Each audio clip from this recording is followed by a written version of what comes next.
The Addiction Podcast, Point of No Return, sponsored by Narconon Ojai. Hello everyone. Welcome to the Addiction Podcast, Point of No Return. My name is Joanie Sigal. I'm the host of this podcast. My husband is the podcast. This is episode number 176. This week we have an interview with a wife. This is Randy and Lydia Grimes. Now, Randy has been on our podcast before we were doing videos, so we thought we would have him back, and he asked his beautiful wife, Lydia, to join him, because she's a definite part of his whole recovery story. A Hall of Fame football player with Baylor University and an NFL center with successful career spanning 10 years with the Tampa Bay Buccaneers, Randy Grimes used prescription pills to treat his career-related injuries. Those pills fed an addiction that would last 20-plus years. Randy now dedicates his life to helping others, pro athletes, in recovery. He worked in the treatment industry for 9 years and is a regular keynote speaker at conferences and events, as well as being involved in interventions, training other professional athletes as pro air mentors, and managing the day-to-day operations at pro air. Lydia is the love of Randy's life. They married while still in college, and she became Randy's great cheerleader, supporter, and life partner. When Randy retired from the NFL, his addiction was worse. All of the injuries he had seen throughout his career had created a scenario for a catastrophic outcome. After Randy accepted the help he so desperately needed, Lydia participated in her own personal recovery process. As an elementary teacher for 20 years, it was a natural fit for her to work with families and provide them with the education and support they need. She currently leads a family support program at Pro Athletes Recovery. Randy, Lydia, and their team members have helped hundreds of family members better understand addiction and their own recovery, self-care, loving attachment practices that can bring joy and faith regardless of the outcome of their loved one's addiction. Let's talk to Randy and Lydia Grimes. Randy and Lydia Grimes, thank you so much for joining us today. I can't wait to hear your story, and I'm also excited about what you're doing now. That'll be later. Well, thank you for having us. We're honored to be here. Thank you so much. You guys have been so good to help us get our message out there to others that are sick and suffering and lost hope. Yeah, exactly. And we're proud to do it. So, Randy, how did you get started on drugs? I know that the bigger story is from when you were a professional athlete. Drugs like 17 years old, high school or college? No, I mean, drugs, no, up until the time, that all this started. I would have my alcohol benders like anybody else who went to high school or college, things like that, but nothing on a consistent basis. And Joanie, I had no history of it really in my family. I had a distant uncle who was an alcoholic, somebody that I never spent any time with or anything. And so that's the only link to any genetic predisposition that I was going to have to being an addict. But I never saw my parents even drink alcohol. Never saw a drop of alcohol in our house, and brothers and sisters never any problem whatsoever. So it's not like that.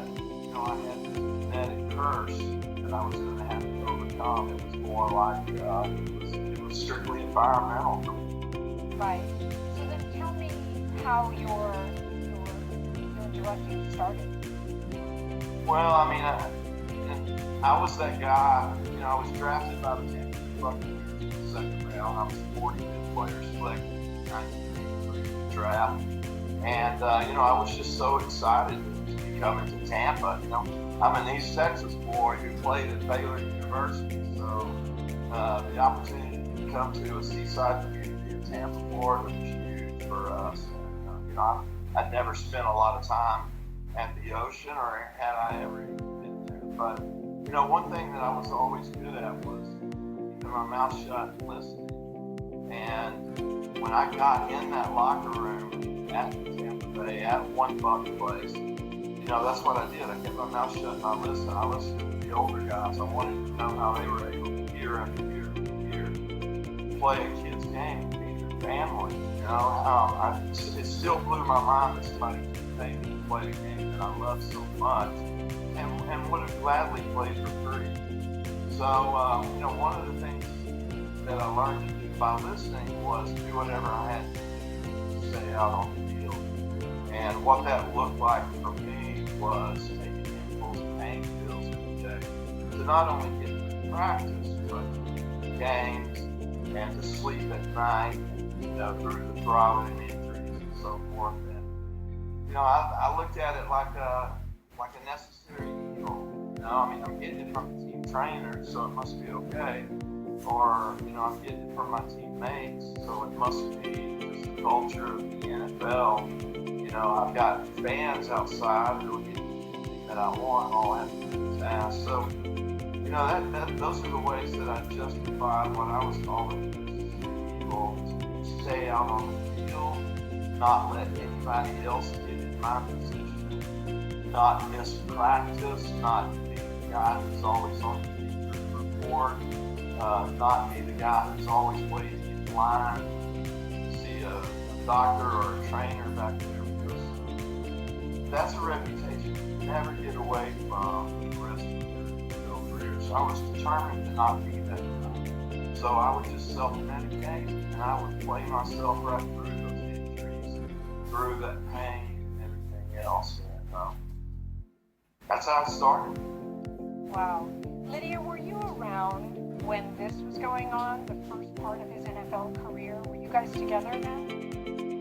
Yeah, we met the first day at Baylor, and we were married before. So we went off to Tampa, married a year. I was expecting, so ready to start a little family. What I saw was just that he was so tired. He was tired of the practice and the heat, and he did it well. So basically, I just saw that he was tired at night. He was sleeping, but he woke up the next day ready to go. He was taking house swallows, kind of like a big time. And so that was basically something. That's what I saw it as. I really didn't see the pain, but stress, of course. Right. And when you have that many ambulance, it's hard to, she would just see me come home, beat up, bruised up, sweat, cut up, everything in the ER after a practice, spending 3 or 4 hours out in the tent.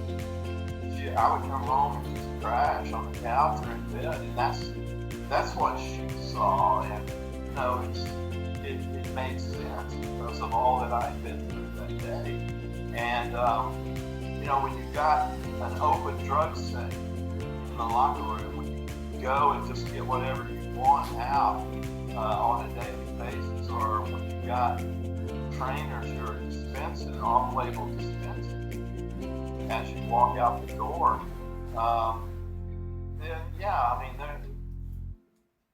you're not going to see any signs because the necessary evil is just, living on and on every day. Joanie, after our home games, they would stand at the door and hand us an envelope of bills and beers as you were leaving after a home game to go get in your car to go meet with your wives who are outside waiting for you to come out of the line.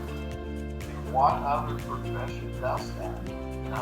That hands you to Halcyon and anything else that you need is beer, and off you go to your car and drive home.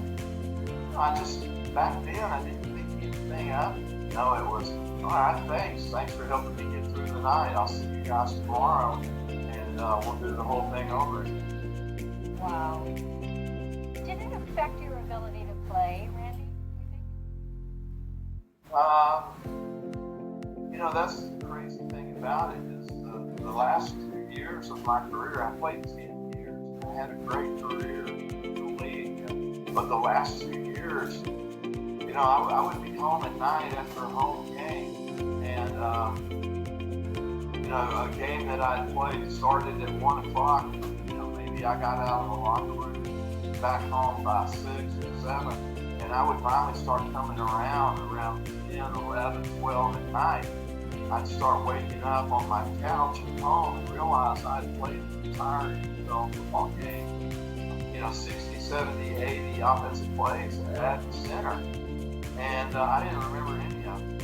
I would be all beat up and cut up and bruised up and dehydrated and all the things that you are after a game in Tampa, Florida. And I didn't remember any of it. Johnny, I would go in the next morning and watch it on film with everybody else, and I always played great. I was playing those games in complete blackouts. I was taking so much medication before the game just to get through the game, and I always played great. And it was just, that old enabler thing. Just kept going another game, another week, another day. And so, I never had any repercussions of that on the field. Okay. And then what happened from there? So you're coming home. Lydia can see that you're tired. So you're doing painkillers every game, and those last 2 years, you don't remember a whole lot. Day of the week. Yeah. So what happened after that? Well, obviously it couldn't go on forever. And, when I had those enablers while I played, everything was fine. It was a justified and necessary evil. But when I left the game, when I didn't have those trainers anymore, when I didn't have those teammates anymore, when I didn't have those team doctors anymore, or those fans outside, I retired back to Houston when I left the Bucs, and that's when all the chaos started. That's when the doctors shot me. Multiple doctors, multiple pharmacies, buying my pills on the street because, when I left the game, the injuries left with me. Right. And, the pain, the chronic pain just kept getting worse. The injuries just kept getting worse. My tolerance is higher, and I needed more and more pills. So I needed more and more doctors. And, that was a full-time job. Houston, Texas, was driving around, doctor shopping all over town, and blowing through our money, blowing through jobs, blowing through relationships. I just couldn't stop the chaos. Right. Lydia, were you more aware of what was going on at that point when you retired? It started, making more sense. We had a little bit when we left, but we went through it. And then it was time for us to be in the real world with what we were, and I started teaching. It was very evident, you can't figure out what's going on, that it was and it did start to spiral. It took a while. He had it under control for a while, or still at night, but then it would play out all the time. Our kids being around people, trying to hide it constantly. That became a full-time job for me, trying to make out like I was good at hiding it. Yeah, and you could tell at that point that there was a problem. Were your kids aware of what was going on? Not really. There was a point where he kind of sniffed it about 6 months cocaine, and that became very obvious. Of course, that was a lot of money, and there was some instances that he was pretty crazy, and So they saw it, and, you know, before with the pills, it was more sleeping, you know, more kind of drowsy, that kind of thing. This was more just like, and there was about 6 months where they, you know, yeah, they saw that, and couldn't believe it. They were in shock and something like that. And then as the other drugs started spiraling, the painkillers, the Xanax, oh yeah, they tried to hide it. Then we all just quit having blood. You know, you isolate, do whatever it takes to, you know, not connect. And Joanie, even 10 years later, you know, we've been through this process of writing a book about all this. It's been a family project, and it's great. It's been hopefully like a healing process for the whole family. But even 10 years later, I'm finding out stuff about how my kids would know where I was in the house. If they brought friends over, they would try to go around it, or the friends could see me if I was passed out in my chair or whatever.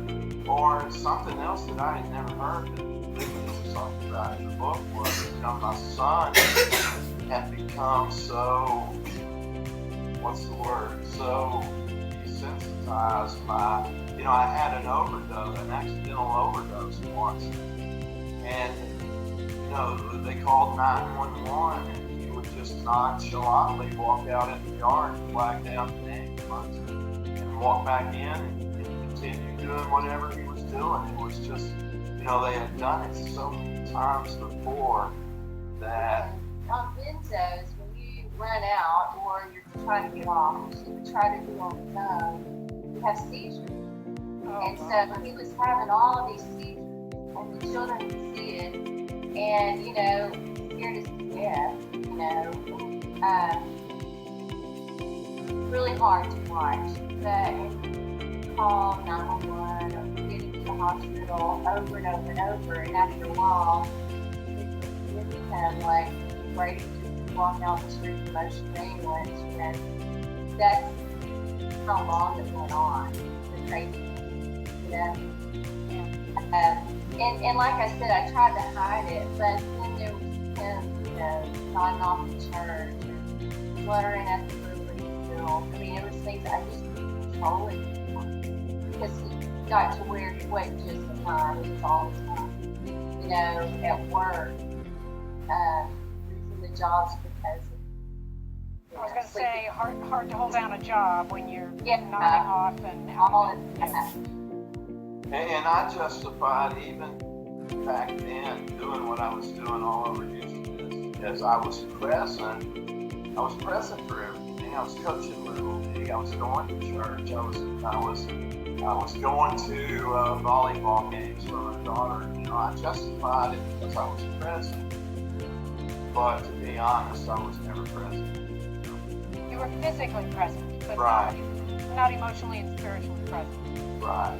Randy, one of the things we focus on in the podcast, what was your no return? What was the moment when you finally went, if I don't get help, I'm going to lose everything and possibly die? What was that for you? Well, and it seems like every bottom I hit had a trap door. I would always go deeper. You know, I would go further down. And, you know, it seems like the perfect storm was brewing in the spring and summer of 2009. I was having multiple seizures. You know, we had lost another, or I had lost another home, lost another job. I had lost my good friend, Tom McHale, who I played with in Tampa. I played right next to him for many years. He was doing the exact same thing I was doing, which was self-medicating the injuries that he got while he played with the Bucs. And one morning he just didn't wake up. And so there were so many things that were working in my favor to finally put my hand up and ask for help. And Lydia had reached out to the NFL, you know, just for anything. You know, she just needed a lifeline. She needed anything, any guidance, anything that she could find at that point. And at that time, the NFL didn't have a program for retired players. But whoever she talked to there at the league office, at this organization that she reached out to, knew somebody, and it just so happened that that person kept my file, and 30, 60, 90 days later reached out to us and said that they had a program in place. Would I be interested? And I was like, absolutely, because Joanie, I had squandered jobs and relationships, having insurance. This was my only opportunity to finally get help. And we had been in places like courts, after we came places. We had been to detoxes, rehab. I sought out help and talked to lots of doctors. He would go to different programs. Sometimes he completed, sometimes he wouldn't. But he always came back, and that's when you go back to relapse. That's when I didn't know what to do. Like, you know how to get them help, but what do you do to make them relapse? You love them so much, you think you're doing the right thing. But I didn't learn how to set boundaries. I didn't really learn how to give him those consequences that he needed. So, that was my fault, where I think that I can tell you what not to do. Right. Did you have your own sort of point of no return, Lydia?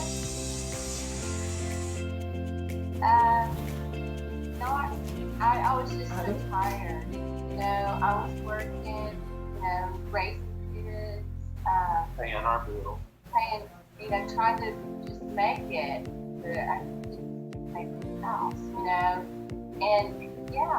And I was sick of it. But love somebody still. Think you can save them, you can cure it, try everything. I think the last house that we lost, I had to move in with my parents, and he wouldn't come, So, then his family stepped in. They began to enable. They found him, a hotel to stay in, and they were helping him with food, So he was hitting the bottom, but he's still okay as far as being sheltered. But the seizures were getting so bad. I think he nearly died something. And we, like Lydia said, we had lost that last house, and she couldn't stay there because we had to move furniture out, had to move everything out, and she had to move in with her parents. My pride and ego was not going to let me go move in with my Southern Baptist priest father-in-law. You are listening to the Addiction Podcast, Point of No Return.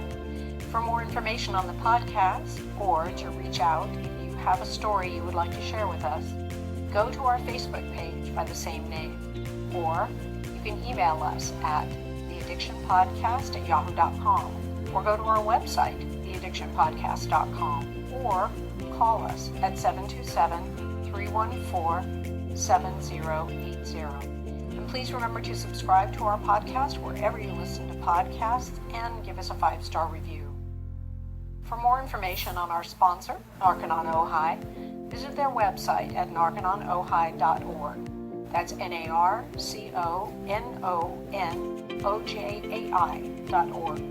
Or call 1-866-231-5924. That's 1-866-231-5924. Sometimes, the hardest thing about getting someone into recovery is getting them to agree to treatment. Bobby Newman, a certified drug counselor with 30 years experience and an over 85% success rate as an interventionist, has created a series of 12 videos that you can use right now to learn every step to get your loved one to agree to treatment. Call 1-833-918-0008 today and say the word podcast to get a 10% discount. Or go to newmaninterventions.com and type in the word podcast for a 10% discount. This service comes with a free 1-hour consultation with Bobby. And so I was sleeping on the floor when my family couldn't get me an extended stay hotel or whatever. I was sleeping on the floor of that house that we had moved out of, and there was no furniture, and so yeah, that's all part of that perfect storm that was going on in the spring summer of 2009. I finally just put my hand up and said, yes, I'm willing to do whatever you have to, or whatever you have available for me. And Joanie, when I was going to treatment, when I was going to these places that she had set up for me in and around Houston, I was never getting away from my people, places, and things, and the triggers that made me get in there. And it wasn't until I got as far away from Houston as I could in West Palm Beach that, I don't know why that time actually took. I wish I did. I wish I could bottle it and sell it. But, I was finally at my end. There was no more knocks in the road. And that's when I finally got it, and that was September 22nd of 2009. Right. Lydia, what made you call the NFL? What prompted you to do that? Well, it took a lot because I didn't want them to know we had a problem, and he sure didn't want anybody to know. But I guess I was at my end, I was trying to reach out for help to anybody. I had tried everything. So I just thought, surely they have something. They have something. And at the time they didn't yet. Now they do. So, yeah. Randy, tell the story of arriving at that rehab, because it's a pretty harrowing story. I've told it before. Tell our listeners that story. Oh my gosh, yeah. Well, that was September 22nd, 2009. And I flew from Houston to Fort Lauderdale, and then the ride up to the city that I was going to, which is about an hour away. And I remember this old dirty, black town car. And I can still remember the smells and everything that was coming out of that back seat that I was in. And on the ride up there, I was so sick. It made me realize why those smells were back there. People just like me had been picked up at that airport and driven up to the treatment center. And, it was just, I was so beat up, broken, sick. When I got to that treatment center and they opened that door, I just fell out.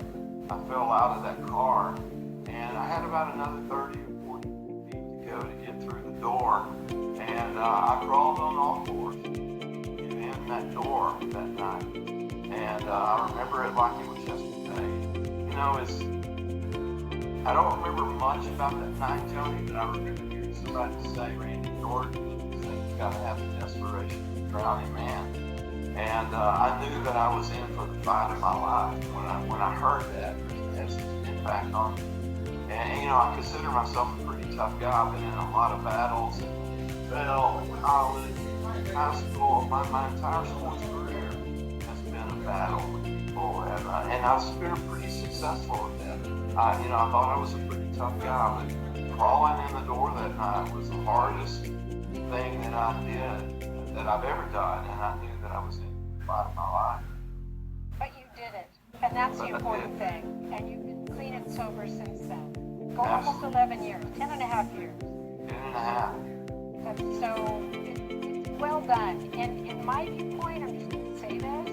I know y'all did your book, and I definitely want to hear about that. And it's sometimes tough to look back on everything that occurred, but you're now in a whole new chapter of your life that we're also going to talk about. And you've made a change that some people don't ever make. And we'll talk more about that. So I want to validate you for getting clean and sober. It's not easy. And as you say, you're a warrior. You have that warrior mentality. And it almost sounds, correct me if I'm wrong, someone mentioned this on one of the podcasts, it almost sounds like you knew you had to address the road to sobriety somewhat similar to the road to becoming an NFL player. Right. That's absolutely true. And it's almost like everything that I learned while being a college athlete, high school athlete, professional athlete at the Bucs. It seems like all that was preparing me for what I do now. Because like Lydia said, like I said, there was not a program for retired guys. I thought I was the only one out there going through what I was going through, which was self-medicating. And as I got sober, as I went through the process, as I began working with the NFL to help other guys just like Randy Grimes that were out there, I mean, people started calling left and right. There was so many former players, former athletes, former NFL guys that were struggling, just struggling, suffering in silence, just like I was doing. And, they didn't put up their hand and ask for help because they didn't think there was any resources available, or that pride and ego, that warrior mentality kept them from picking up that phone that weighed 800 pounds, because, they thought they were out there struggling. And, by getting involved with this and sharing our story, people have been calling, people have been asking for help. And, my message, our message is that it's okay to not be okay, but it's not okay to not ask for help. And, we've been able to help not only former NFL players, but former Major League Baseball players, hockey, jockeys. I mean, pretty much guys and girls from every sport, who are going through the same thing that we do. Yep. Well, the one thing that you had that perhaps some of these other people don't have is an absolutely wonderful woman who stuck by your side the whole way. You got that right. No, that's absolutely true. And through this book process, Lydia said something that I didn't, it's the first time that I had ever heard, but she said, she wanted to leave me, but God wouldn't allow her to. And, she deserves all the credit for hanging in there. I have to give God credit. With my own strength, I couldn't have stayed. I couldn't have been through what we all went through as a family. But my faith in God really helped me stay and, strong in the Lord, and just to have the faith.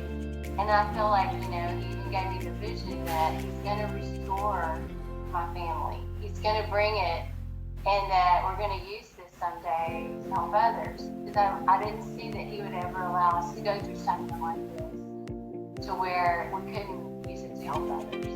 And, a message out of the mess. Huh? Yeah. well, and we've talked about this actually most recently in the podcast, because one of the recent interviews we did was with a pastor. And, the point is, you need to have a belief in a higher power. Whatever you want to call that higher power, you have Right. to strive for Something greater than yourself. something greater than yourself. And that's a message I'm putting out to everybody listening. You have to strive for something greater than yourself. If you can't believe in yourself, believe in something greater and go there. Do you know what I mean? Oh, absolutely. But I just think, and now it's kind of interesting. You said you get calls all the time. Now all those people who are calling, they get a little piece of Lydia too. Well, that's such, as you just stated, that's such a wives or spouses or parents or children, they don't know who to contact. They don't know what to say. They just don't know how to navigate through this craziness, which is what it is. And that's what we're here to help with, and not just athletes. You don't have to be an athlete or a former athlete to pick our brains or to hear our story or to ask us for help. We're here for anybody.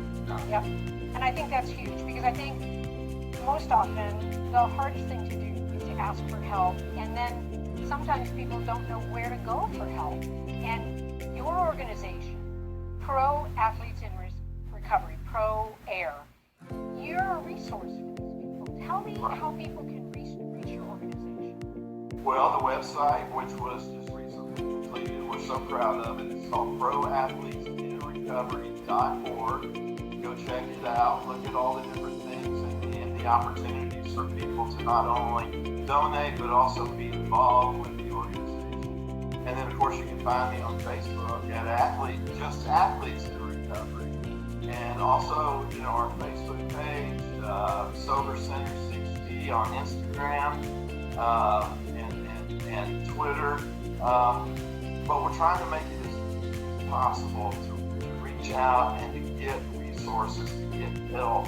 And we're just so proud of what we've been able to accomplish so far with proathletesinrecovery.org, because it's been around for a while, but we've only recently updated and completed the website. So we're excited about that. And Lydia's been such a crucial piece of that, because she comes at it from a different perspective. I can sit there and tell you what I've been through and my bottoms and what I wish I'd have done, but she comes at it from a different perspective. One thing that we don't talk about enough is that because of addiction, we were separated for 7 years. I give her credit for hanging in there, but she wanted to make sure that this time was for real. She was tired of the "I'm sorry" or "I won't do it again" or "give me another chance" and all that. She wanted to make for sure that coming to West Palm Beach, Florida, doing everything that I was doing, that it was for real and that it was sustainable. She wasn't going to give up her job in Houston as a teacher and move out to West Palm Beach just because I had come and went to treatment, So I give her all the credit for the boundaries that she laid down after treatment. And, she moved out here. She finally retired and moved out here 4 years ago. So she gets all the credit for hanging in there. And, she kept working. She kept paying bills. She kept putting my son through college. She did all the hard work. She's awesome. You're awesome, Lydia. Something that I think is super valuable about your organization is the fact that you are both involved, because I feel that a lot of the listeners to this podcast are friends and family and loved ones of addicts. And as you said, Randy, addiction, you can say it this way, but addiction is almost harder on the people around the addict than it is on the addict in some ways.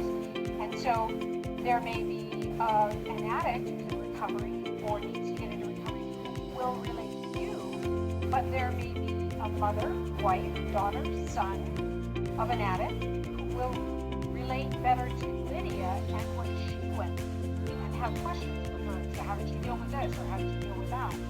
And I just think the fact that you're both working together is phenomenal. Well, and we say all the time with families as well as, so if we can train the families, show them what boundaries look like, if we can get them in that right place. And it's so hard for them because, like Lydia said, you love somebody, you don't want to cut them off, you don't want to not be involved in their lives. But sometimes, you take it too far and it just allows the addiction to keep going. So, we like to talk to families and just share our experience. And like Lydia said, tell them what not to do, Right. Yeah. Is there a story of somebody that you helped that you can share? You don't have to mention their name. Well, there's a lot of those. But there was a video that I went up and on. I did a successful intervention. I was bringing it back. The kid went in the bathroom at the airport in Philadelphia, shot up in his neck, and how he got past security else with that rig, I'll never know. But, you know, he was going to do it one more time, you know, before we got to treatment. And when he came out of that bathroom, you know, blood was just shooting everywhere. It was all over the floor. It was all over the walkway. And everybody was walking back and forth, you know, as they were going to their different gates. And I just happened to have another white t-shirt in my bag that I had with me because I played golf the day before. So I got that, and all this is happening right at the gate. And I gave him that t-shirt. We got his old bloody t-shirt off. I got him calmed down. I got the bleeding to stop. And I got him on an airplane and got him down here. And do you know, Joanie, he's been our most successful person. And, you know, he's going on to run sober living facilities and so forth. But he's somebody that I'm especially proud of. But, you know, we've got a ton of stories where because of somebody asking for help and reaching out, you know, that families have been restored, relationships have been restored, and children have come back to their parents. And like Lydia, they see that they're doing the footwork and that they're putting the effort in to be better. And it's just, you know, those stories of resurrection. We have them, you know, contact us now, and they're working, they're having families, and, you know, it's a great thing to see, you know, that it works. Yep, I was just going to say, I think it is so commendable for the both of you, because you can go two ways when you come out of a situation like you had. You can either decide to do what you're doing and help others and take what you learned and use it to help others, or you can just back off from it and say, I don't want to have anything to do with this area, let's just go live our lives and just be the two of us. And I think it's that you are doing what you're doing. Well, I can remember being 2 weeks into treatment, and you know, I can remember thinking that, you know, this is what feeling sorry or being sober feels like. I don't have any part of it because I was miserable because for the first time in 20 plus years, I had to deal with all the huge wake of destruction that I left in Houston. I had to deal with that clean and sober, and I just couldn't do it. You know, I didn't think I could do it. And I remember sitting in treatment at a picnic table exactly 2 weeks into the process at 8:45 in the morning, 15 minutes before the first group. And I remember I was sobbing uncontrollably because I just couldn't get a grip on myself because all this was going on, you know, and my chronic pain was coming back, and my family was back in Houston, and I left such a mess back there. And it was like at that very second, you know, that all this was going on. This was my big burning bush moment. You know, it's like somebody came up behind me and draped a warm quilt around my shoulder. And, you know, I say quilt because I remember being weight warm on my shoulders. And it was at that very second that obsession to throw pills down every day just lifted it off of me. But it was also at that very second I realized that I had to make all this mean something. You know, I had to make all the pain that I put people through and all the destruction I've done in my life, I had to make it mean something. And that's when I knew that not only could I do this, I could go through the 90 days of treatment and get as much out of it as I could. I could deal with those underlying issues that made Randy Grimes do what he did. But I had to make it mean something, and I had to start something for all the other guys that were out there just like me, sick and suffering. And I had to get something going where they would reach out and ask for help. So, yeah, God works in mysterious ways. Yes, he does. And very, very, very well done to you both. Once again, the website is proathletesrecovery.org. Right. Now, is your book published? Well, we're still working on it. Okay, okay. It's I want you to be sure and let me know when the book is published, because I'm going to announce it on the podcast. No, I will. And you can also go to Randy Grimes painkillers.com. Okay. Okay? Yeah. Listen, thank you both so much for taking the time to talk to us. I love you both. I love what you're doing. You're an inspiration, both of you. And No, I don't know about that, but we sure are grateful that we can be friends with you and Steve, and we're just, what you guys are doing over there is awesome. You're getting the word out. You're tearing down that stigma that keeps people from asking for help, and you're providing resources for people. And, people just don't know what's out there for them. That's right. That's right. And people don't understand that any, drug addiction knows no religious boundaries, no economic boundaries, no race boundaries. Anybody can be an addict, and there is no stigma other than they need to get help. And especially through this pandemic that we've been through, so many underlying issues have surfaced as a result of that, whether it's loneliness, isolation, depression, all the different things that are the root of addiction. It's just made it so much worse. Yep, you are absolutely right. And the thing is, when this pandemic is over, there's still going to be drug addiction. And the point is to reach out. ProAthletesInRecovery.org. Thank you again, Lydia and Randy. I can't tell you how much I appreciate you guys being on the podcast. You're the best. You and Steve are the best. Thank you. Hey, thank you all for listening to this week's episode of the Addiction Podcast, Point of No Return. I just think Lydia and Randy's story is very inspiring. They came back from just a horrific tale of addiction to be in a position where they're helping lots of other people, and I think that's huge. So I hope you enjoyed it, and I will keep you posted about the book as soon as they let me know that it's published. Just as a last reminder, don't forget to subscribe to this podcast wherever you listen to podcasts. Please go to YouTube and subscribe to our YouTube channel. Give us a thumbs up on our episode. Ring that bell so that you get notified every time we do a new episode. Thank you so much for listening. We'll be back again next week. You have been listening to the Addiction Podcast, Point of No Return, sponsored by Narconon Ojai. For more information on Narconon Ojai, call 866-231-5924 or visit www.narcononojai.org. Narconon is a non-12-step rehabilitation program based on the works of L. Ron Hubbard.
Apple